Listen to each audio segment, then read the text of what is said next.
I feel like we're burying the lead if we just like beat around the bush and ignore it. Like, losing Juan Soto to the Mets sucks. Like, it is what it is. Like, you don't replace Juan Soto, and he was certainly a lot of fun for the year he was in New York. But also, like, the Yankees knew what they were kind of getting into when they got into the Juan Soto business, and they knew that he was going to hit free agency and he was going to take every last dollar he could get. And I'm not lamenting the fact that he took every last dollar, because that's certainly his right and his prerogative, but he did. So now he's dead to me.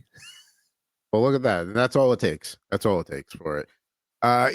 Yeah, it was, we always knew it was going to come down to the Yankees or the Mets. I know the Red Sox got thrown out there, but we kind of knew. The Red Sox were never signing him. The Blue Jays were never signing him. The only team that actually had me remotely concerned a little bit was when the Dodgers jumped in, because the Dodgers are one of those teams that'll do whatever it takes to go and try to win a championship.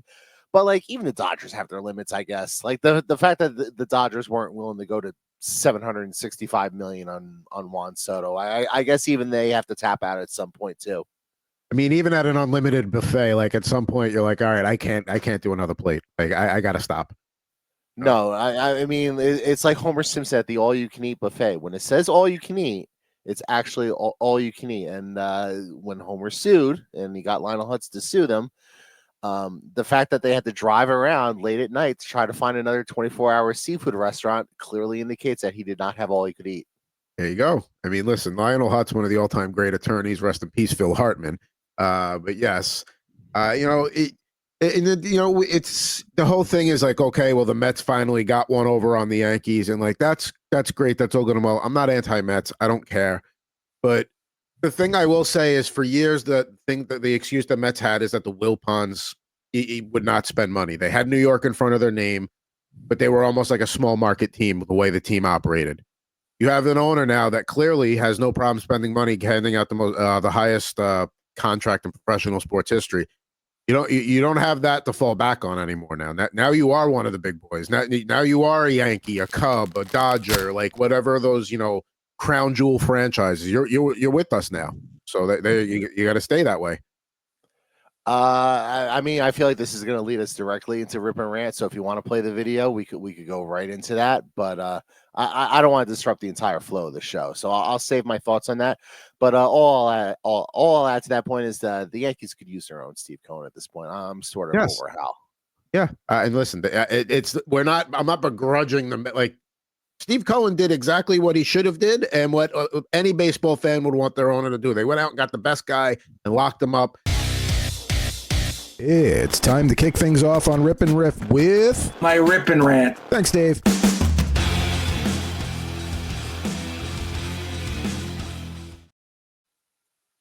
Jared, you've kind of tipped your hand a little bit here, so the floor is yours, please.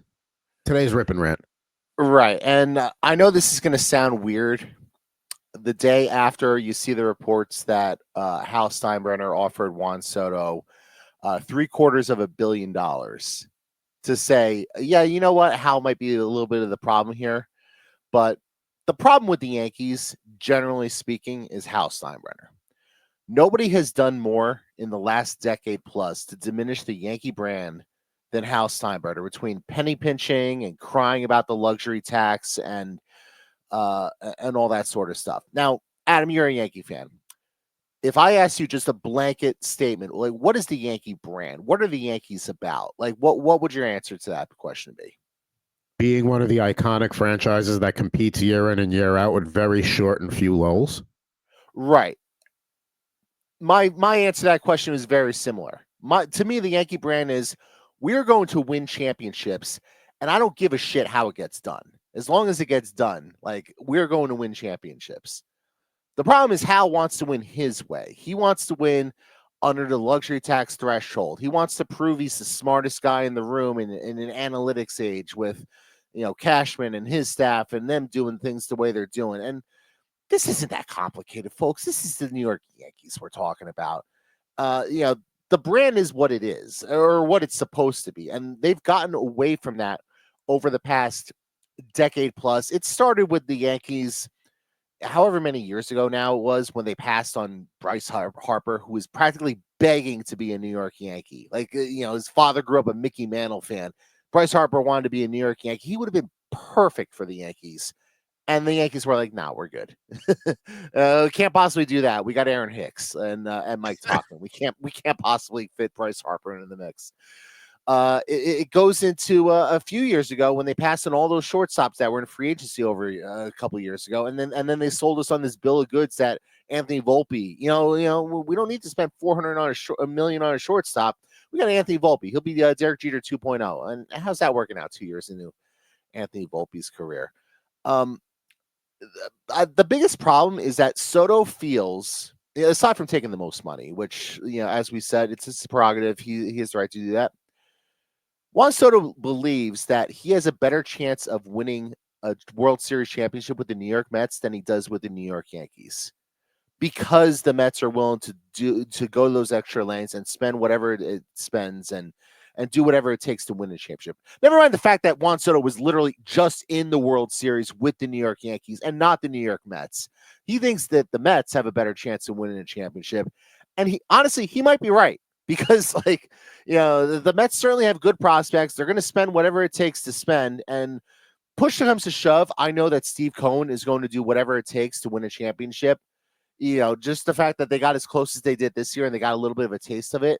Like, I have no doubt that Steve Cohen's he'll spend $500 million on payroll if he thinks they'll win a championship. When push comes to shove, will Hal do the same thing? I think we know the answer to that question. The answer is no. And you'll see, if the Mets come out and play as the expectations are going to be now, but like they have a few little minor needs here, you better believe at the trade deadline they're going to be crazy active in addressing those needs. They're, like that. The Mets are going to go for it this year. Like they've officially, last year they had, you and I was going back and forth last night with some a little bit of messages after the news came out, and they're going to be, there's something else that I heard too, is that like Juan Soto, he chose the Mets. Like it's not like the Mets crazy outbid him. Yes, it was more money per year. The Yankees had a little bit more, but one extra year. Like you said, he thinks he has a better chance winning in Queens, where it seems to be a more fun vibe. Everybody seems to be having a better time over there in Citi Field than they do over at Yankee Stadium. And like you just said, he was just there and he's like, nope, this is not where I want to be in the future. I still think I got a better chance over there. For the first time, like a Yankee fan really has to accept the fact that like, hey, we're not a destination anymore. Like we're not where players want to go. Like Knicks fans went through that for a little while too, because when LeBron's first big free agency was come out, everybody's like, oh, New York's in the running, New York's in the mix. But it was like, why would he want to go to New York? Why? Because they're a marquee franchise? That's not the case anymore. And now the Yankees, who had it cushy for 50, 60 years of like, we don't have to compete, one borough away. Like, yeah, they're a New York team, but like people want to come here. They're not going to want to go there. Those days are done. It's gone. Right. And look, the offseason's still young. I mean, the winter meetings are going on right now in baseball, and the Yankees could very easily pivot. And look, they offered $760 million to Juan Soto. As far as I'm concerned, they have $760 million to spend on players. So, like, there's plenty of players out there.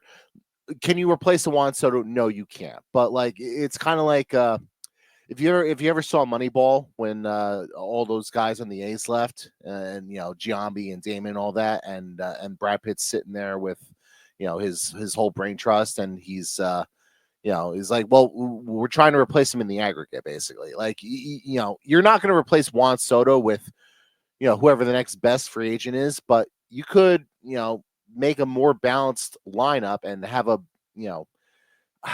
it's tough to say better team, but you could have a more balanced team than the one that you had Production's last year. More spread out versus one guy. Exactly. And the Yankees certainly have plenty of holes in their lineup. Like, they have a hole at first base. They have a hole at second base because they're not going to bring back Gleyber Torres. They now have 2 holes in the outfield. Maybe one of them is filled by Jason Dominguez if he learns how to catch a fly ball, but that's certainly to be determined. I assume Judge will shift back to right field, which is probably better for Judge long term, because Judge is an elite right fielder and is just sort of an average center fielder. But the Yankees certainly have plenty of work to do. And I mean, the good news is that there's still plenty of fish available and they have plenty of money to spend. But now it's the Yankees they're not used to being in this position where they miss out on their guy. So now that the did, and they actually have to pivot to a plan B. Let's see what the hell they have. And like you said, like you've now said to the world that you're willing to spend $760 million over 16 years on one ball player. I'm not saying you have to go out and spend $760 million this offseason, but you got to go spend a nice healthy amount of that.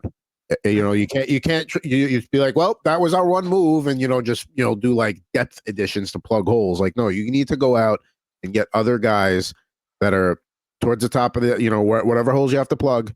Get them with high profile guys that fit the lineup and show that you're willing. Like you showed that you're willing to spend the money. Now you're gonna have to show it again.